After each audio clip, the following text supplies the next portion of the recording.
I saw this from Keith Woods the other day, and I think people need to actually hear about it because it's important.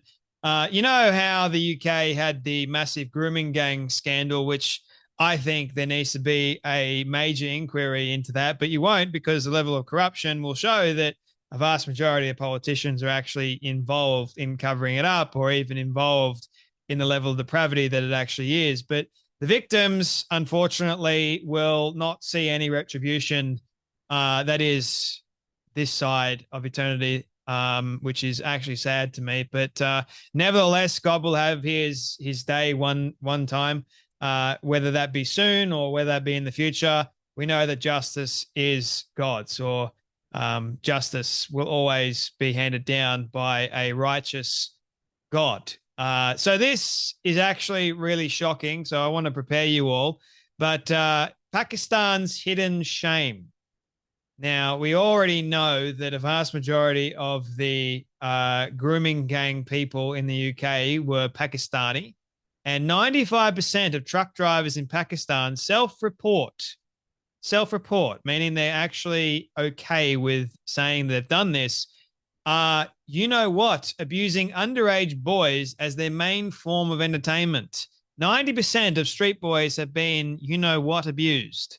Pakistanis made up to 80% of Britain's PDF file rape gangs. 80%. Meanwhile, the mainstream media will love you to believe that it was actually white people. Here is a graph for you all. 80% Pakistani, Bangladeshi, 3.6%, other Asian, 12.7%, white British, 3.6%. So yes, there were some white people, but the vast majority were Pakistani Muslims, and the Muslim community covered it up, along with the police too. So Tommy Robinson exposed a lot of this and has been doing so for quite some time. He made a documentary that over 160 something million people saw on X, thanks to Elon Musk, and he was thrown in jail because of it, because apparently the corrupt politicians like Keir Starmer, for example, went after him. He was a political prisoner, put in solitary confinement in the worst possible prison in the UK, Woodhill Prison, right? Where only the worst of the worst are put. And he was in solitary confinement for like 7 months. Yes, the grooming gangs were Pakistani. Keith Woods, my book, Nationalism, The Politics of Identity, is now available on Amazon. You can go and get it if you want. So the grooming gang scandal in the UK is one of the darkest chapters of the country's history. For years, thousands of young British girls were abused by paedophilic Pakistani grape gangs across the UK. Early attempts by some to bring it to light went nowhere, as all levels of the UK regime engaged in a systematic cover-up, which is actually really sad, to hide the abuses. In recent days, attention has again been focused on this episode with the abominable details of the abuse suffered by the young white victims archived in the harrowing court transcripts of their abusers' trials, spreading across X with help from signal boost of an outraged Elon Musk. So Elon Musk was actually sharing a lot of this information over on his X account, which I was seeing as well, and this all coincides together. What happened if you went to the police for help? You got told to shut up. So a report shows that a 15-year-old suspect of a great victim was told by an officer it would teach her a lesson. The attack was so brutal, the teenager needed surgery afterwards. This is sick and depraved, but ladies and gentlemen, this is exactly what the Muslim culture in Islamic countries do. Young kids will then need to dance. I believe this is also in Pakistan. They will need to dance in front of their underage, dance in front of older males to try and please them in a, you know what, kind of manner. And they see that as okay because, you know, they try and justify this, that the Quran allows it, that Allah accepts this somehow because the Prophet Muhammad married Aisha at 6 years old, which some of the hadiths actually record, but not all, just some. And there was Bukhari as well, one of the historians that never met Muhammad, and he was blind and not even an Arab. He was Persian. So yeah, there's that too. There's lots of other little bits and pieces that revolve around the religion of Islam, which I've said many times, the death cult, that is problematic. Very, very problematic. And the biggest one, I think, that I cannot believe for the life of me that no one wants to actually do some proper justice to this. But instead, they've covered up one of the biggest and most horrible scandals in human history. The grooming gangs, the grape gangs. The cover-up of the racial nature of this crime has been twofold. First, British authorities, including social workers and police, avoided prosecuting the matter because they feared it would inflame racial tensions, where it revealed that Pakistani gangs were targeting white British girls. Second, since the scandal has come to light, establishment media has tried to downplay the overwhelming overrepresentation of Pakistanis and claim the grooming gangs are primarily a white phenomenon. Yeah, 3.6% is apparently a white phenomenon versus 80%. Don't you just hate the mainstream media enough? So Asian perpetrators were 415 out of 1,514 cases where ethnicity could be identified, or 27%. In 2011, Asians, including Bangladeshis, Pakistanis, Indians, were 6.8% of the British population. This means Asians were overrepresented by a factor of 4.03%. Whites, as 545, 1,014 perpetrators, represented 36% in this data. Whites were 86% of the British population in 2011, meaning they were underrepresented by 0.42%. This means that even in the report cited by the Home Office report, Asians were approximately 9.6 times more represented in the child you-know-what exploitation compared to whites.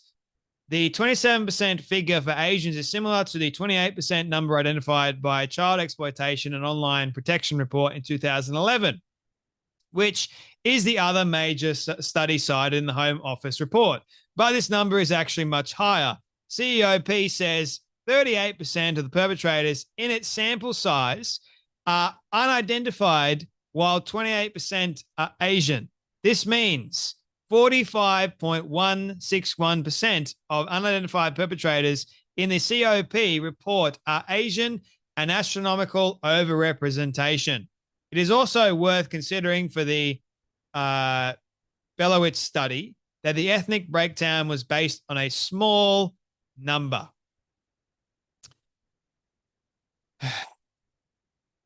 But even while these numbers are misleading, while those reports are about all cases of group-based child you-know-what exploitation, the PDF file Grape Gang Rings that emerged in places like Rotherham was something quite unique in the scale of abuse and number of victims. There were 1,415 cases in the data above, mostly individuals, but in Rotherham alone, over 1,500 girls were abused, dwarfing most of the cases in the Home Office report combined. In Telford, at least 1,000 girls were abused by Pakistanis. In Oxford, Huddersfield, Aylesbury, and Rochdale, the victimizers were Pakistani and the victims were white.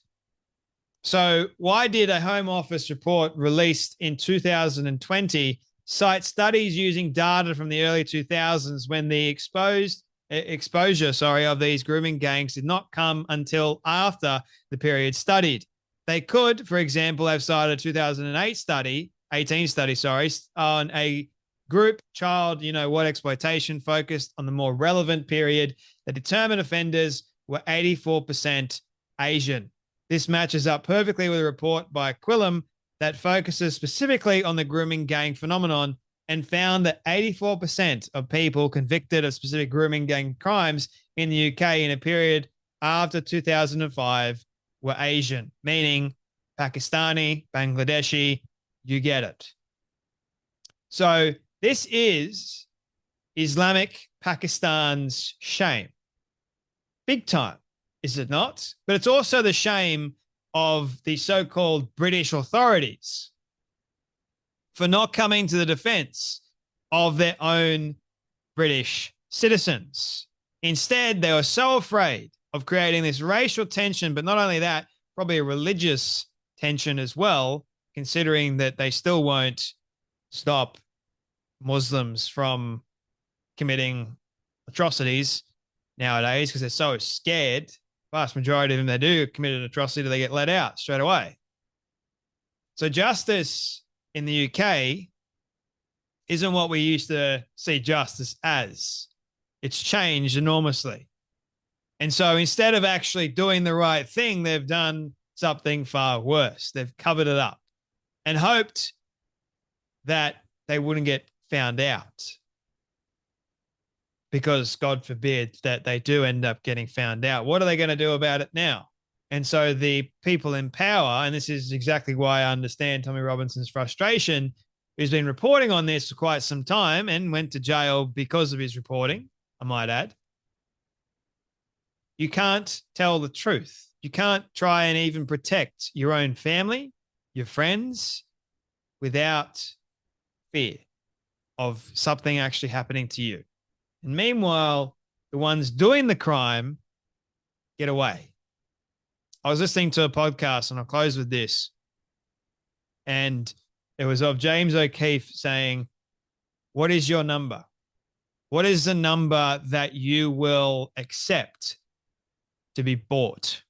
If it's not your life, then there is a number. What is your number? And I think a vast majority of politicians today have been bought and sold. They've given their number, however much it is, and their integrity has been completely dismantled and ruined. A vast majority today, the way I see it, commentators, they've been bought and sold. It's the way that it is. I don't think Tommy has. I think Tommy, because the man is just like, he's a humble man. He's been to jail, solitary confinement. So why would he need to be bought and sold, man? For some people, the truth is far more powerful than this. So is integrity. It's the way that it is for me. Just in case you were wondering. Anyway, that's enough from me, but you guys take care, be blessed, and I'll see you all in the next video.